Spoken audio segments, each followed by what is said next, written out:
Adolf খানের পোশাক যদি মিউজিয়ামে যাওয়ার যোগ্যতা রাখে বা বাঙালিরা মনে করে যে অ্যাডলফ খানের পোশাক, অ্যাডলফ খানের একটা কোনো কিছু মিউজিয়ামে যাওয়ার সময় এসেছে, যোগ্যতা আসবে, অটোমেটিকই চলে যাবে। এটা শুধু দেশে না, দেশের বাইরের যে কোনো মিউজিয়ামেও হতে পারে। আপনি কি ফ্যাশন ডিজাইনারটা হইছেন যে আপনার ড্রেস মিউজিয়ামে রাখতে হইব? আপনার ড্রেস তো পরে, এটা তো ঠিক আছে, আপনার ড্রেস তো যেই কম হোক সেই রকম হোক হয়।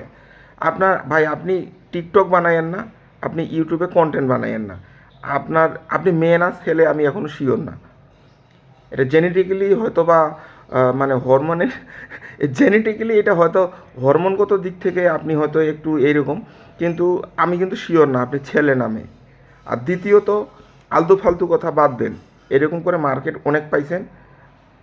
আমার মনে হয়, আই থিঙ্ক অ্যাবাউট দ্যাট, আমার মনে হয় আপনি একজন শিক্ষিত মানুষ, আপনাকে দেখে বোঝা যায়।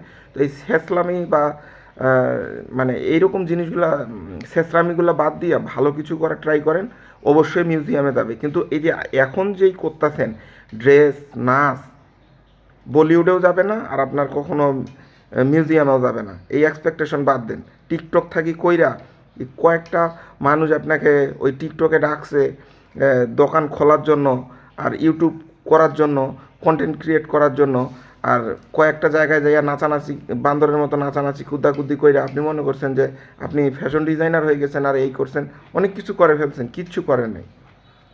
আপনাকে মানুষ খারাপ চোখে দেখে, অধিকাংশ 100 জনের মধ্যে আপনাকে 95টা মানুষ গালি দেয়, খারাপভাবে কথা বলে। আপনারা মানুষ হন আসলে।